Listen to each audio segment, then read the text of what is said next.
नमस्कार साथियों, आप देख रहे हैं सोल हिंदी पाठशाला एग्जाम का सच्चा साथी। आज की इस वीडियो में मैं आपको पढ़ाने वाला हूं संगठनात्मक व्यवहार का पूरा यूनिट 1 से 5 तक बिल्कुल आसान और हिंदी भाषा में। इस वीडियो में आपको मिलेगा पूरा यूनिट 0 से क्लियर। हर टॉपिक सिंपल लैंग्वेज में एग्जाम्पल के साथ समझाऊंगा और एग्जाम में लिखने वाली एग्जैक्ट डेफिनेशन ऐसा पढ़ाना कि रटना नहीं, समझना होगा आसान। अगर आप सोल के स्टूडेंट हो, अगर आप हिंदी मीडियम के हो और अगर आप चाहते हो पेपर में कॉन्फिडेंस के साथ लिखना, तो ये वीडियो आपके लिए ही है। यहाँ भारी किताब की भाषा नहीं, घुमाकर पढ़ाना नहीं, सीधा भाषा, सीधा कॉन्सेप्ट और सीधा एग्जाम में लिखने लायक कंटेंट मिलेगा। वीडियो अंत तक देखना, क्योंकि आखिर में आपको समझ आएगा कि पेपर का क्वेश्चन कैसे सोचता है एक एग्जामिनर। सोल हिंदी पाठशाला एग्जाम का सच्चा साथी। तो चलिए शुरू करते हैं। सबसे पहले हम आते हैं यूनिट 1, जो हमारा चैप्टर का नाम है संगठनात्मक व्यवहार का परिचय। तो चलते हैं अपने टॉपिक 1 के तरफ। टॉपिक 1 हमारा है संगठनात्मक व्यवहार।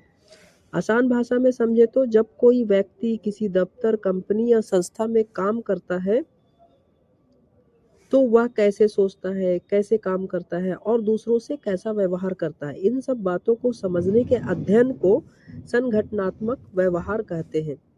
सीधे शब्दों में अगर हम समझाएं आपको, तो संगठन के अंदर इंसानों का व्यवहार समझना। अगर हम एग्जाम्पल के साथ समझे इसी टॉपिक को, तो देखा जाए एक ऑफिस में कोई मालिक है, वो प्यार से बात करता है, तो कर्मचारी भी क्या होंगे, खुशी खुशी काम करेंगे। वही एक और दूसरी ऑफिस है, उसका मालिक हमेशा डांटता है, गुस्से से बात करता है, तो कर्मचारी भी क्या करेंगे, डर के काम करेंगे, गुस्से में काम करेंगे और उनका काम भी खराब करेंगे। तो यही डेफिनेशन से हम समझते हैं संगठन में काम करने वाले व्यक्तियों और समूह के व्यवहार के अध्ययन को संगठनात्मक व्यवहार कहते हैं। अब आते हैं हम अपने अगले टॉपिक की ओर, जो कि है संगठनात्मक व्यवहार की अवधारणा। इसे आसान भाषा में समझे तो संगठनात्मक व्यवहार केवल काम देखने का विषय नहीं है, बल्कि यह समझना है कि क्या क्या समझना है, कर्मचारी खुश है या नहीं, वह मन लगाकर काम कर रहा है या नहीं, संगठन का माहौल कैसा है। एग्जाम्पल से अगर हम समझे तो अगर कर्मचारी को सम्मान मिले तो वह ज़्यादा मेहनत करेगा। सीधी सी बात है, अगर किसी कर्मचारी को किसी कंपनी में सम्मान मिलेगा तो खूब मन लगा के काम करेगा। इसी को चलिए आते हैं डेफिनेशन से समझते हैं। संगठनात्मक व्यवहार की अवधारणा का अर्थ है संगठन में मानव व्यवहार को समझना, अनुमान लगाना और सुधार करना। अब आते हैं हम अपने नेक्स्ट टॉपिक की ओर, जो कि है संगठनात्मक व्यवहार के निर्धारक। इसे आसान भाषा में समझते हैं। कुछ कारण होते हैं जो व्यक्ति के व्यवहार को बदल देते हैं, इन्हें निर्धारक कहा जाता है। इसके मुख्य कारण क्या क्या हो सकते हैं, मुख्य कारण मैं बता दूं आपको। पहला क्या है, व्यक्ति का स्वभाव कैसा है, काम करने का वातावरण, संगठन नियम की नीतियां। एग्जाम्पल से समझते हैं। अगर ऑफिस का माहौल अच्छा है तो कर्मचारी अच्छा व्यवहार करेगा। अगर हम डेफिनेशन देखें इसकी, वे सभी कारण जो संगठन में व्यक्ति के व्यवहार को प्रभावित करते हैं संगठनात्मक व्यवहार के निर्धारक कहलाते हैं। अब चलिए आते हैं हम अपने नेक्स्ट टॉपिक की ओर। नेक्स्ट टॉपिक हमारा क्या है, संगठनात्मक व्यवहार का विकास। आसान भाषा में अगर हम समझे, पहले के समय में कर्मचारियों को सिर्फ काम करने वाली मशीन समझा जाता था। अब समय बदल गया है, आज कर्मचारी को इंसान माना जाता है जिसकी जरूरतें और भावनाएं होती हैं। एग्जाम्पल से अगर हम समझे इसी चीज को, पहले ज्यादा काम कम ध्यान, अब काम के साथ कर्मचारी की भलाई। अगर हम डेफिनेशन इसकी देखें, समय के साथ संगठन में मानव व्यवहार को समझने की सोच में आए बदलाव को संगठनात्मक व्यवहार को विकास कहते हैं। अब चलिए हम चलते हैं नेक्स्ट टॉपिक की ओर, जो कि हमारा है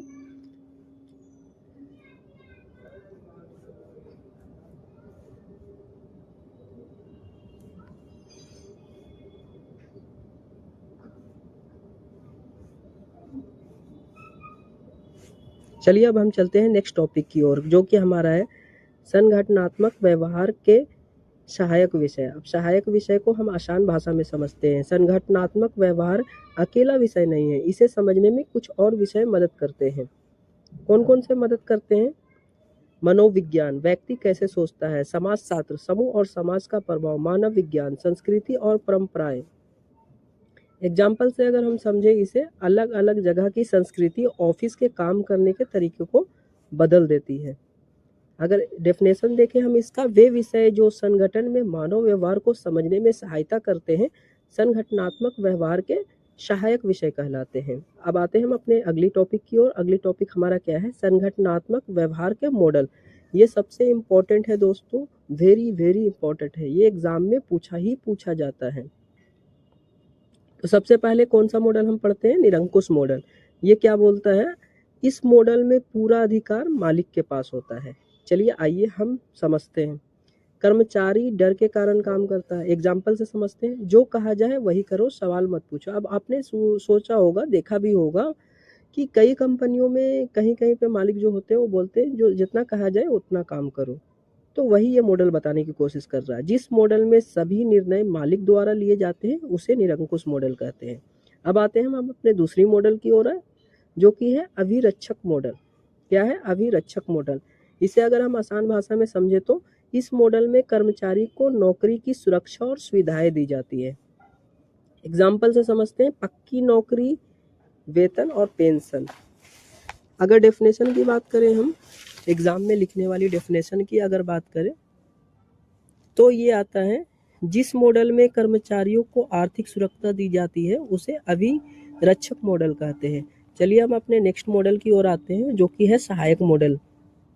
इसे आसान भाषा में समझते हैं, इस मॉडल में मालिक कर्मचारी को सहयोग और प्रोत्साहन देता है। एग्जाम्पल से समझते हैं, काम अच्छा हो तो तारीफ करना।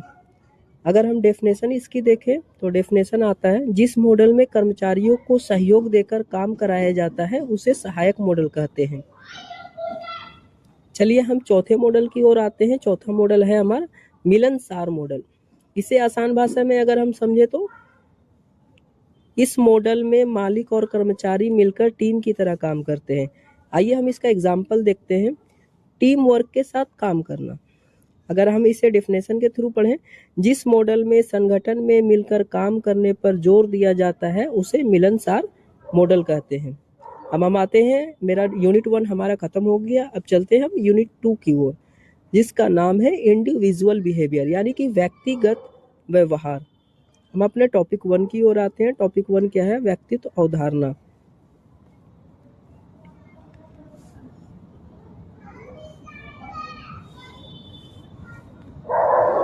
अगर आसान भाषा में हम समझे इसे, हर इंसान अलग अलग होता है। किसी का स्वभाव शांत होता है, किसी का गुस्सैल होता है, कोई ज्यादा बोलता है, कोई कम बोलता है। इंसान की सोच, आदतें, व्यवहार, भावनाएं मिलकर इसका पर्सनालिटी बनाती है। अगर हम एग्जाम्पल देखें इसका, तो एक कर्मचारी हमेशा समय पर काम करता है, दूसरा हमेशा देर से काम करता है। दोनों व्यक्तित्व अलग अलग है, दोनों की पर्सनालिटी क्या है दोस्तों? अलग अलग है। अगर इसी के डेफिनेशन से देखें, किसी व्यक्ति की सोच, आदतों, व्यवहार और भावनाओं के कुल योग को पर्सनालिटी कहते हैं। अब नेक्स्ट आते हैं व्यक्ति के लक्षण, यानी पर्सनालिटी के क्या क्या लक्षण हो सकते हैं। आसान भाषा में इसे समझे तो पर्सनालिटी का लक्षण का मतलब है वे खास बातें जिनसे किसी व्यक्ति को पहचाना जाता है। किस किस तरीके से पहचाना जाता है? किसी को हम बोल देते हैं वह बहुत ईमानदार व्यक्ति है, बोलते हैं कि वो मेहनती है। किसी को बोलते हैं वह बहुत आत्मविश्वास वाला व्यक्ति है, कोई बोलते हैं वो बहुत आलसी है। अगर इसे डिफिनेशन से देखें, व्यक्ति की पर्सनालिटी दर्शाने वाली अस्थायी विशेषताओं को पर्सनालिटी के लक्षण कहते हैं। अब हम आते हैं नेक्स्ट टॉपिक की ओर, क्या है? पर्सनालिटी के निर्धारक। पर्सनालिटी अपने आप नहीं बनता, इसे कुछ कारण बनाते हैं। अब क्या क्या कारण है जो बनाते हैं, देखते हैं हम एक एक करके। जन्मजात, किसी का बोर्न होता है, मतलब शुरू से ही उसके अंदर गुण होता है वो चीज़ का, जन्म से ही। किसी का परिवार में अच्छा बिहेवियर के चलते बनता है, किसी को शिक्षा अच्छा मिलती है उसके कारण पर्सनालिटी अच्छी बनती है। मतलब कि अब किसी का वातावरण बढ़िया है, जहाँ पे वो आसपास रहने, वहाँ पे वातावरण बढ़िया है, उसकी वजह से पर्सनालिटी किसी की अच्छी बन रही है। अगर एग्जाम्पल से हम समझे, अच्छे माहौल में पलने वाला बच्चा अक्सर अच्छा व्यवहार करता है। अब चलिए इसी को हम डेफिनेशन की ओर समझते हैं। वे तत्व जो किसी व्यक्ति के व्यक्तित्व को प्रभावित करते हैं व्यक्तित्व के निर्धारक कहलाते हैं। चलिए हम नेक्स्ट टॉपिक की ओर आते हैं। नेक्स्ट टॉपिक हमारा क्या है? धारणा अवधारणा। आसान भाषा में अगर हम समझे, हम किसी व्यक्ति या चीज को जैसा समझते हैं वही हमारी धारणा है। एग्जाम्पल से अगर हम समझे, एक ही बात सुनकर एक व्यक्ति खुश होता है तो दूसरा क्या हो जाता है बेटा? नाराज हो जाता है। अगर इसे डेफिनेशन से हम देखें, किसी व्यक्ति या स्थिति को समझने की प्रक्रिया को धारणा कहते हैं। अब चलिए हम नेक्स्ट टॉपिक की ओर आते हैं। नेक्स्ट टॉपिक हमारा क्या है? धारणा की प्रक्रिया क्या क्या होती है? धारणा की प्रक्रिया क्या होती है? पहला, जानकारी मिलना। दूसरा, उसे समझना। तीसरा, प्रतिक्रिया देना। अब इसको मैं एग्जाम्पल के थ्रू समझाता हूँ, आपको जल्दी समझ आएगा। जैसे आपको किसी ने आवाज़ दिया, आपने क्या करोगे? पहले, सबसे पहले आवाज़ सुनोगे, फिर समझोगे, फिर उस पर जवाब दोगे। तो यही है धारणा की अभिक्रिया। जिस प्रक्रिया द्वारा व्यक्ति जानकारी को ग्रहण कर उसका अर्थ निकालता है उसे धारणा की क्या कहते हैं? प्रक्रिया कहते हैं। अब चलिए दोस्तों अपने नेक्स्ट टॉपिक की ओर आते हैं। क्या है? त्रुटियां। त्रुटियों, धारणा में त्रुटियां क्या क्या है? आसान भाषा में अगर हम समझें तो कभी कभी हम बिना पूरे जानकारी के गलत समझ बना लेते हैं, इसे धारणा की त्रुटियां कहते हैं। अब हम आते हैं नेक्स्ट टॉपिक की ओर। नेक्स्ट टॉपिक हमारा क्या है? चलिए पहले, उससे पहले एग्जाम्पल समझ लेते हैं। क्या है? अफवाह पर विश्वास कर लेना। अगर इसे डेफिनेशन के थ्रू समझे हम, डेफिनेशन क्या है? किसी व्यक्ति या स्थिति को गलत तरीके से समझना धारणा की त्रुटियां कहलाती हैं। अब चलिए अपने नेक्स्ट टॉपिक की ओर आते हैं। टॉपिक नंबर 7 क्या है? अधिगम अवधारणा। अधिगम अवधारणा क्या होता है? आसान भाषा में अगर हम समझे, अनुभव से सीखना ही अधिगम है। काम करते करते समझ बढ़ना। एग्जाम्पल से अगर हम समझे, एग्जाम्पल क्या? नया कर्मचारी धीरे धीरे काम सीख जाता है। अगर डेफिनेशन से देखें इसको, अनुभव के कारण व्यवहार में आने वाला परिवर्तन को अधिगम कहते हैं। अब चलिए नेक्स्ट टॉपिक की ओर चलते हैं। नेक्स्ट टॉपिक हमारा क्या है? अधिगम के सिद्धांत, थ्योरी ऑफ लर्निंग। ये सिद्धांत बताते हैं कि इंसान कैसे सीखता है। एग्जाम्पल के थ्रू हम बताते हैं, गलती करने के बाद दोबारा वही गलती करना। वे सिद्धांत जो यह बताते हैं कि व्यक्ति किस प्रकार सीखता है अधिगम के सिद्धांत कहलाते हैं। अब आते हैं हम अपने नेक्स्ट टॉपिक की ओर। नेक्स्ट टॉपिक क्या है? दृष्टिकोण अवधारणा। इसे आइए आसान भाषा में समझते हैं। किसी काम या व्यक्ति के बारे में हमारी सोच ही दृष्टिकोण है। जैसे कि हम किसी के बारे में कैसे सोचते हैं, किस नज़रिए से देखते हैं, उसी को बोलेंगे। एग्जाम्पल से समझते हैं, काम को बोझ समझना या अवसर समझना। अब कोई व्यक्ति काम को क्या समझता है कि बोझ है हमारे लिए, और कोई समझता है कि वो हमारे लिए अवसर है कोई नई चीज़ सीखने का।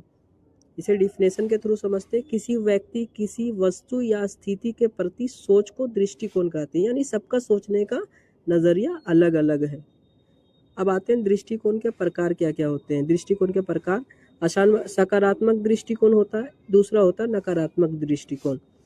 सकारात्मक कौन सा होता है? जैसे अभी कोई बोल रहा है इंसान कि मैं कर सकता हूँ, इसे क्या बोलेंगे? सकारात्मक बोलेंगे। अगर कोई बोल रहा है कि मैं नहीं कर सकता हूँ तो इसे क्या बोलेंगे? नकारात्मक बोलेंगे। अब नेक्स्ट टॉपिक की ओर आते हैं अपने। क्या है?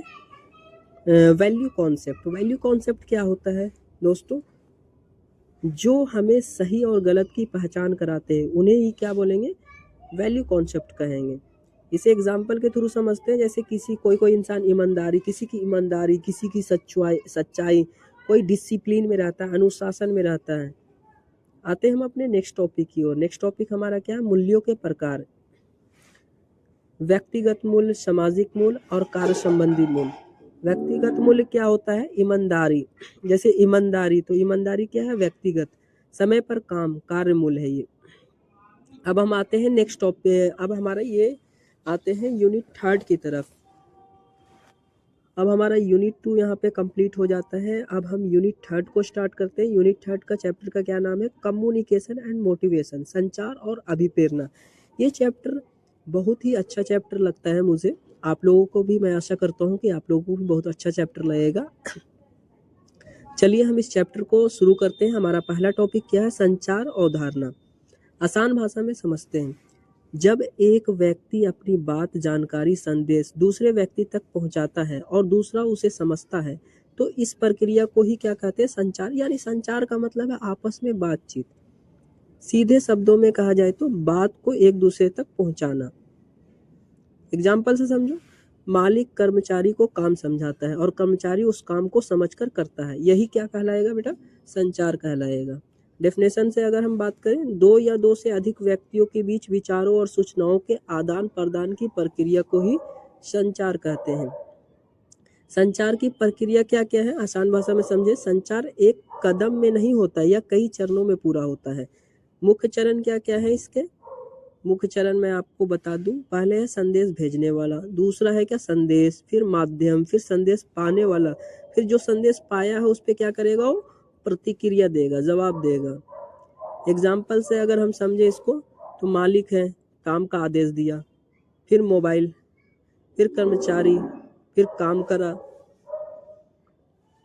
तो इतनी प्रक्रिया होती है। अगर इसी को हमें डिफाइन करके लिखना हो, संदेश भेजने, समझने और प्रतिक्रिया देने की पूरी प्रक्रिया को संचार की प्रक्रिया कहते हैं। अब आते हैं हम नेक्स्ट टॉपिक की ओर, क्या है संचार नेटवर्क क्या होता है। आसान भाषा में अगर हम इसे समझें तो संचार नेटवर्क क्या होता है, ऑफिस में संदेश किस रास्ते से जाता है उसे संचार नेटवर्क कहते हैं। इसे एग्जाम्पल के थ्रू हम समझते हैं। क्या है एग्जाम्पल, ऊपर से नीचे आदेश जाना, कर्मचारियों के बीच बात होना। अब हम इसे डिफिनेशन के थ्रू समझते हैं। संगठन में संचार के प्रवाह के मार्ग को संचार नेटवर्क कहते हैं। आइए हम नेक्स्ट टॉपिक की ओर आते हैं। क्या हमारा नेक्स्ट टॉपिक, संचार में बाधाएं। आसान भाषा में अगर समझे हम इसे, तो कभी कभी सही बात भी सामने वाले को ठीक तक नहीं पहुंचती, इसे संचार में बाधा होते हैं। जैसे कभी कभी हम क्या करते हैं बेटा, कि कभी कभी हम किसी को कोई बात बोलते हैं तो सामने वाले को समझ नहीं आती, तो उसी को क्या बोलेंगे, बाधा बोलेंगे। और किस किस कारण से मुख्य बाधा हो सकती है, जैसे कि शोर की वजह से हो सकती है, गलत भाषा का यूज़ करने से हो सकती है, जिसको आपने बोला वो ध्यान ना दे रहा हो उसकी वजह से हो सकती है। अगर हम एग्जाम्पल से समझे, फ़ोन पर आवाज़ साफ ना आना, तो इस वजह से भी हो सकती है, नेटवर्क प्रॉब्लम हो रही है तो उससे हमारी संचार में बाधा आ सकती है। तो इसे हम डेफिनेशन के थ्रू समझे में, वे कारण जो संदेश को सही रूप में पहुंचने से रोकते हैं संचार की बाधाएं कहलाते हैं। चलिए हम आते हैं अपने नेक्स्ट टॉपिक की ओर। नेक्स्ट टॉपिक क्या है, अभिप्रेरणा अवधारणा। इसे हम अभिप्रेरणा को, अवधारणा को आसान भाषा में समझते हैं, किसी व्यक्ति के अंदर काम करने की इच्छा पैदा करना। अब सिंपल लैंग्वेज में अगर समझे ना आप, तो मोटिवेशन, किसी के अंदर मोटिवेशन। अभिप्रेरणा का मतलब क्या होता है, मोटिवेशन होता है। जैसे काम करने का मन बनाना, किसी को किसी चीज़ के लिए उत्साह करना किसी को, इस टाइप से आप समझ सकते हो। चलिए एग्जाम्पल के थ्रू समझाते हैं। अगर कहा जाए अच्छा काम करोगे तो इनाम मिलेगा, तो कर्मचारी क्या करेंगे, ज़्यादा मेहनत से काम करेंगे ताकि उनको इनाम मिले। व्यक्तियों को कार्य करने के लिए प्रेरित करने की प्रक्रिया को ही क्या कहा जाता है, अभिप्रेरणा कहा जाता है। चलिए हम अपने नेक्स्ट टॉपिक की ओर आते हैं। नेक्स्ट टॉपिक हमारा क्या है, अभिप्रेरणा का महत्व। अभिप्रेरणा का महत्व हम आसान भाषा में समझते हैं। अभिप्रेरणा से क्या क्या हो सकता है, काम जल्दी होता है, काम अच्छा होता है, कर्मचारी भी खुश रहते हैं। एग्जाम्पल क्या होता है, इनाम मिलने पर कर्मचारी मन लगाकर काम करते हैं। डेफिनेशन से हम समझे तो कर्मचारियों के प्रदर्शन को बढ़ाने में अभिप्रेरणा का विशेष महत्व होता है। चलिए हम नेक्स्ट टॉपिक की ओर आते हैं अपना। हमारा नेक्स्ट टॉपिक है मास्लो का आवश्यकता पदानुक्रमक सिद्धांत। आसान भाषा में इसे समझे तो इस सिद्धांत के अनुसार इंसान की ज़रूरतें एक क्रम में होती हैं। अब क्या होती है, जैसे भोजन, पानी, ये सब ज़रूरतें का क्रम है। सुरक्षा, प्यार और अपनापन, सम्मान, आत्मसंतोष। एग्जाम्पल से समझे तो भूखा इंसान पहले खाना चाहता है, सम्मान बाद में। अब जैसे किसी को भूख लगी है तो उसे सम्मान से कोई लेना देना है, पहले अपनी भूख मिटाएगा फिर उसके बाद सम्मान के बारे में सोचेगा। इस सिद्धांत के अनुसार व्यक्ति की आवश्यकताएं एक क्रम में होती हैं और एक पूरी होने पर दूसरी आवश्यकता उत्पन्न होती है। अब चलिए नेक्स्ट टॉपिक की ओर। नेक्स्ट टॉपिक क्या है, टू फैक्टर थ्योरी। आसान भाषा में समझे इसे तो इस सिद्धांत में दो प्रकार के कारण बताए गए हैं। कौन कौन से बताए गए हैं, पहला क्या है, कारक। कौन कौन से हैं, स्वच्छता कारक, वेतन, नौकरी, प्रेरक कारक, तरक्की, पहचान। एग्जाम्पल से अगर हम समझे तो वेतन ना हो तो गुस्सा, तरक्की हो तो खुशी। चलिए हम इसे डेफिनेशन से समझते हैं। इस सिद्धांत के अनुसार कार्य संतोष और संतोष दो अलग अलग कारकों को प्रभावित होते हैं। चलिए हम नेक्स्ट टॉपिक की ओर आते हैं। अपने नेक्स्ट टॉपिक हमारा क्या है, theory X and theory Y. ये भी इम्पोर्टेंट है एग्जाम के बिहाफ से, इसे तो करके ही जाना, इसे छोड़ना मत बेटा। चलिए इसे हम समझाते हैं, आपको समझ में आ जाएगा तो आप एग्जाम टाइम में भी नहीं भूलेंगे। यह सिद्धांत बताता है मालिक कर्मचारियों के बारे में कैसा सोचता है। सिद्धांत एक्स क्या बताता है, कर्मचारी काम से बचते हैं, डर से काम करते हैं। और सिद्धांत वाई क्या बताता है, कर्मचारी काम पसंद करते हैं और जिम्मेदारी लेते हैं। तो दो तरह के हैं, एक का मालिक क्या सख्त है, दूसरा क्या भरोसा करता है। तो अगर डेफिनेशन लिखा जाए, सिद्धांत एक्स और वाई कर्मचारियों के प्रति प्रबंधन की सोच को दर्शाते हैं। अब नेक्स्ट टॉपिक आता है हमारा थ्योरी जेड, यानी ओची का सिद्धांत क्या कहता है। ओची का सिद्धांत क्या कहता है, यह सिद्धांत विश्वास और लंबे समय की नौकरी पर जोर देता है। अगर हम इसी को एग्जाम्पल के थ्रू समझे तो कर्मचारी को परिवार की तरह समझा जाता है इसमें। अगर डेफिनेशन के थ्रू समझे हम तो इस सिद्धांत में कर्मचारियों के साथ विश्वास, सुरक्षा और सहभागिता पर जोर दिया जाता है। चलिए बेटा हम नेक्स्ट टॉपिक की ओर पढ़ते हैं, यानी कि हमारा नेक्स्ट चैप्टर चालू होने वाला है यूनिट 4। चैप्टर का क्या नाम है, ग्रुप बिहेवियर एंड लीडरशिप, यानी कि समूह व्यवहार और नेतृत्व। चलिए हम अपने पहले टॉपिक की ओर आते हैं। हमारा पहला टॉपिक क्या है, समूह अवधारणा। इसे आसान भाषा में समझते हैं, जब दो या दो से ज्यादा लोग किसी एक उद्देश्य के लिए मिलकर काम करते हैं तो उसी को क्या कहते हैं, समूह कहते हैं। यानी समूह का मतलब क्या, ग्रुप, यानी दो से दो से ज्यादा लोग अगर काम कर रहे हैं तो ग्रुप। अब आते हैं इसी को हम एग्जाम्पल की तरफ समझते हैं। ऑफिस के अकाउंट्स विभाग में काम करने वाले सभी कर्मचारी एक समूह है, यानी एक डिपार्टमेंट है। अगर डेफिनेशन के थ्रू समझे हम, जब दो या दो से अधिक व्यक्ति किसी साझा उद्देश्य के लिए मिलकर कार्य करते हैं तो उसे समूह कहते हैं। चलिए हम अपने टॉपिक 2 की तरफ आते हैं, समूह का गठन। इसे आसान भाषा में समझते हैं, समूह अपने आप नहीं बनता, या किसी जरूरत या उद्देश्य से बनता है।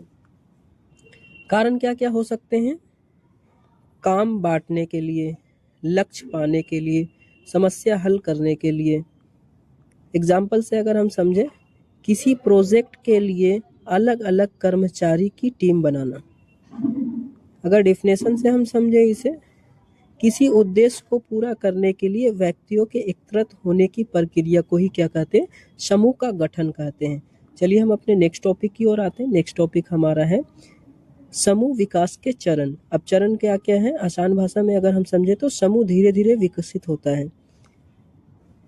जैसे इसके मुख्य चरण क्या क्या हो गए, गठन चरण, यानी समूह बनता है पहले, फिर संघर्ष चरण, मतभेद होते हैं, फिर नियम चरण, फिर नियम बनते हैं इस समूह में, फिर कार्य चरण, सही काम होता है, फिर होता है विघटन चरण, यानी काम पूरा हो जाता है।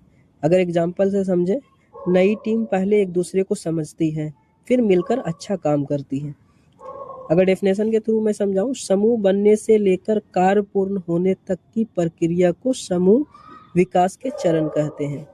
चलिए हम नेक्स्ट टॉपिक समझते हैं। नेक्स्ट टॉपिक क्या है हमारा, समूह और टीम में अंतर। समूह और टीम एक जैसे नहीं होते, अंतर समझिए दोनों में क्या है। समूह में व्यक्तिगत लक्ष्य होते हैं, टीम में साझा लक्ष्य होते हैं। एग्जाम्पल से अगर समझाऊं दोस्तों, मैं क्लास का छात्र क्या है, समूह है, और क्रिकेट खेलने वाला 11 खिलाड़ी टीम है। अगर डेफिनेशन के थ्रू मैं समझाऊं, समूह में व्यक्ति अपने लक्ष्यों के लिए कार्य करता है, जबकि टीम में सभी सदस्य एक साझा लक्ष्य के लिए काम करते हैं। यानी सिंपल सी बात है, समूह में हर व्यक्ति अलग अलग लक्ष्य के ऊपर काम करेगा, और जब टीम होगी तो सबका गोल क्या होगा दोस्तों, सेम होगा। अब आता है नेक्स्ट, लीडरशिप, यानी कि नेतृत्व अवधारणा। इसे आसान भाषा में अगर हम समझे तो क्या है, जो व्यक्ति दूसरों को रास्ता दिखाता है, प्रेरित करता है और लक्ष्य तक पहुंचाता है, वही होता है क्या, नेता होता है, यानी लीडर होता है। एग्जाम्पल से हम अगर समझे, टीम लीडर जो सभी को सही दिशा में काम करवाता है, वही क्या होगा, लीडर होगा। अगर डेफिनेशन के थ्रू हम समझे, लोगों को लक्ष्य की ओर प्रेरित करने और मार्गदर्शन करने की क्षमता को ही लीडरशिप कहते हैं।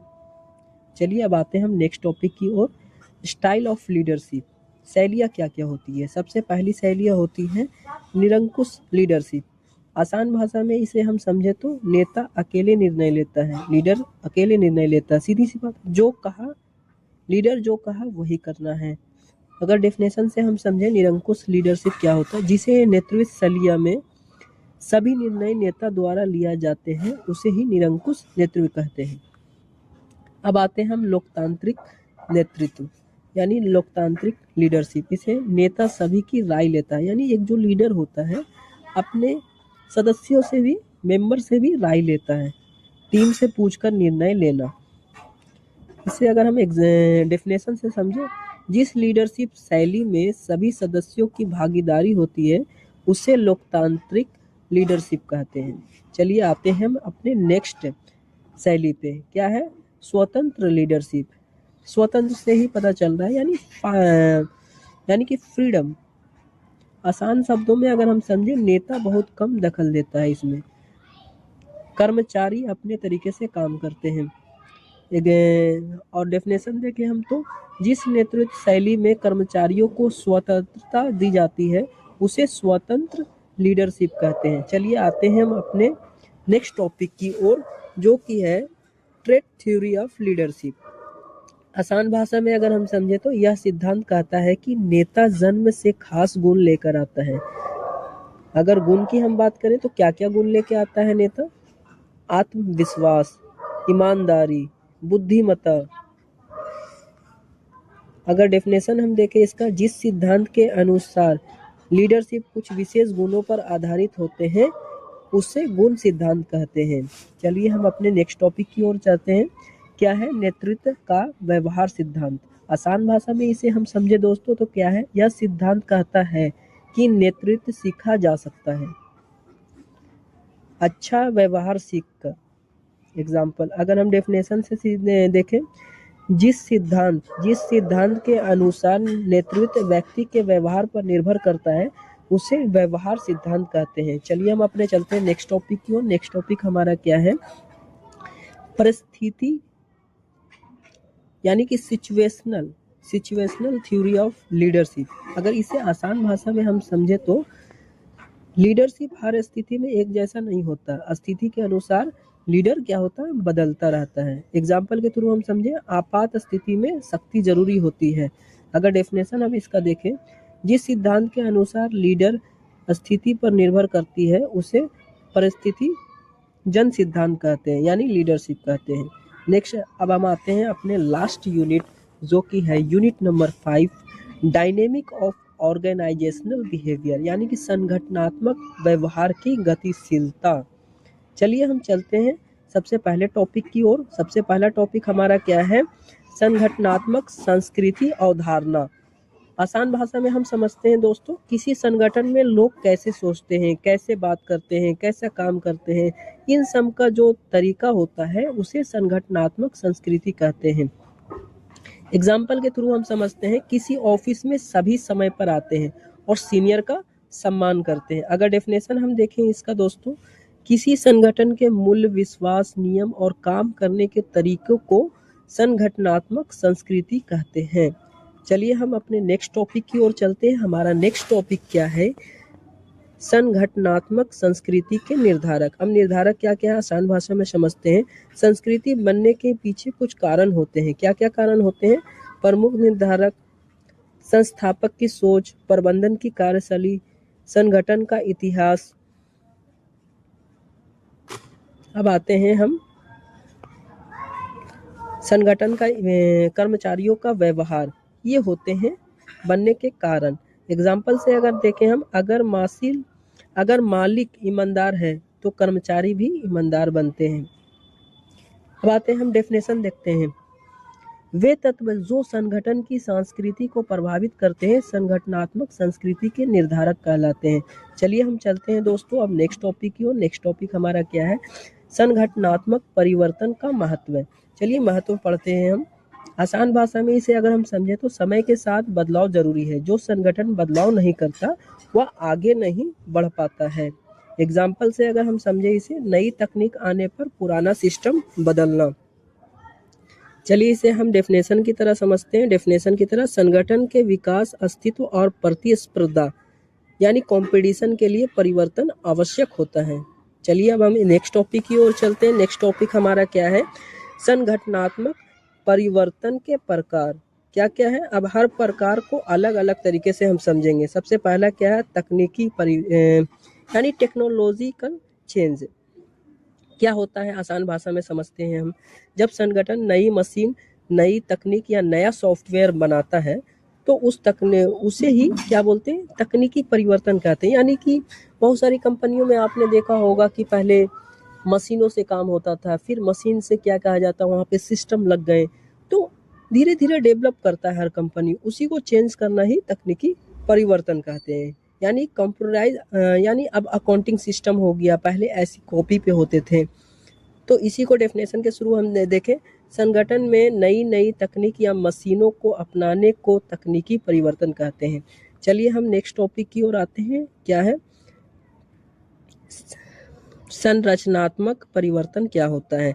इसे आसान भाषा में समझते हैं। जब संगठन की बनावट बदल जाती है, जैसा विभाग, पद या जिम्मेदारी बदलना। इसे अगर एग्जाम्पल से समझेंगे, नया विभाग, नया बनाना।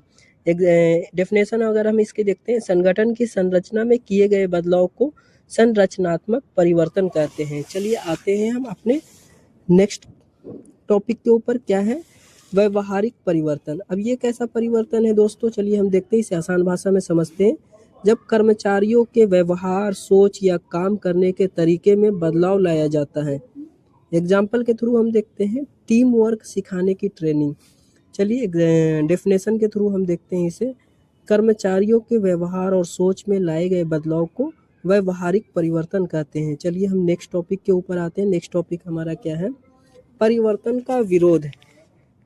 इसे आसान भाषा में हम समझते हैं, अक्सर कर्मचारी बदलाव को आसानी से स्वीकार नहीं करते, इसे परिवर्तन का विरोध कहा जाता है। एग्जाम्पल के थ्रू अगर समझे, नई मशीन आने पर कर्मचारियों का डर जाना। अगर डेफिनेशन हम इसकी देखें, जब कर्मचारी संगठन में होने वाले परिवर्तन को स्वीकार नहीं करते तो इसे परिवर्तन का विरोध कहते हैं। चलिए दोस्तों हम आते हैं अब टॉपिक 6 के ऊपर। टॉपिक 6 हमारा क्या है? परिवर्तन प्रबंधन। आसान भाषा में इसे अगर हम समझे तो परिवर्तन को सही तरीके से लागू करना ही परिवर्तन प्रबंधन कहलाता है। चलिए हम अब इसे तरीके से समझते हैं। कर्मचारियों का समझना, प्रशिक्षण देना, विश्वास बनाना। एग्जाम्पल के थ्रू अगर इसे हम देखें, नई तकनीक के लिए ट्रेनिंग देना। अगर डेफिनेशन इसकी देखें, संगठन में परिवर्तन को सफलतापूर्वक लागू करने की प्रक्रिया को परिवर्तन प्रबंधन कहते हैं। अब नेक्स्ट टॉपिक देखते हैं। नेक्स्ट टॉपिक हमारा क्या है? तनाव प्रबंधन अवधारणा। आसान भाषा में इसे हम अगर समझे तो जब काम का दबाव मन और शरीर पर असर डालने लगते हैं तो उसे तनाव कहते हैं। जैसे अभी हम इतनी देर से वीडियो हम बना रहे हैं, तो थोड़ा सा इंसान को जब एक ही काम थोड़ा लंबे समय से करने लगता है तो उससे क्या हो जाती है दोस्तों? थकान हो जाती है। जैसे हम बोल रहे हैं इतनी देरों से, तो इससे क्या होती है कि जैसे कि हमें थकान होती है, जैसे वो ऐसी कंपनी में काम करने वाले, तो वही चीज़ यहाँ पे समझाने की कोशिश किया जाता है। जब काम का दबाव मन और शरीर पर असर डालने लगे तो उसे तनाव कहते हैं। अब चलिए इसी को ही हम डेफिनेशन की तरह समझते हैं। अत्यधिक मानसिक दबाव की स्थिति को तनाव कहते हैं। चलिए अब हम तनाव के स्रोत यानी इसके स्ट्रेस के स्रोत क्या क्या है, अब हर स्रोत को समझते हैं। वर्क प्रेशर, जैसे काम का दबाव। अधिक कार्यभार के कारण उत्पन्न तनाव को कार्य को दबाव कहते हैं। समय की कमी, क्या क्या हो सकता है? समय की कमी, कम समय में काम पूरा करने का दबाव समय संबंधी तनाव कहलाता है। जैसे आपको कहीं आप जॉब कर रहे हो, आपको बोल दिया जाए 1 घंटे में मुझे ये काम चाहिए ही चाहिए, तो उस स्थिति में क्या होता है? आपके ऊपर एक स्ट्रेस आ जाता है माइंड में। अगला क्या है? नौकरी की असुरक्षा। नौकरी जाने के डर से उत्पन्न होने वाला तनाव को क्या कहते हैं? Job insecurity. अब आते हैं नेक्स्ट टॉपिक की और नेक्स्ट टॉपिक हमारा क्या है? तनाव की रोकथाम और प्रबंधन। अगला क्या है? तनाव की रोकथाम। एग्जाम की डेफिनेशन देखें तो तनाव उत्पन्न होने से पहले उसे रोकने के उपाय को तनाव की रोकथाम कहते हैं। चलिए हम आते हैं नेक्स्ट टॉपिक की ओर। तनाव प्रबंधन क्या होता है? तनाव को कम करने और नियंत्रित करने की प्रक्रिया को तनाव प्रबंधन कहते हैं। तो यहीं तक था दोस्तों, ये टॉपिक ख़त्म होता है अब। ये हमने आज पाँचों यूनिट ख़त्म कर दिया, यूनिट 1 से लेके यूनिट 5 तक। अगर आपको ये पूरा यूनिट क्लियर लग रहा है और आपको लगता है कि हाँ अब मैं लिख सकता हूँ, तो समझ लो आप सही जगह पर हो। सोल हिंदी पाठशाला कोई कोचिंग नहीं है, कोई किताब नहीं है, एक साथी है जो एग्ज़ाम तक आपका हाथ नहीं छोड़ता। अगर ये वीडियो आपका कन्फ्यूज़न कम कर सकी और आपका डर थोड़ा भी कम कर सकी और आपको लिखने का कॉन्फिडेंस दे सके, तो बस इतना याद रखना, इस चैनल को अपना सपोर्ट समझना, क्योंकि जब तक आपका एग्ज़ाम ख़त्म नहीं होता, सोल हिंदी पाठशाला आपके साथ खड़ा रहेगा। अगली वीडियो में हम किसी और टॉपिक को समझेंगे, इसी आसान भाषा में, इसी भरोसे के साथ पढ़ेंगे।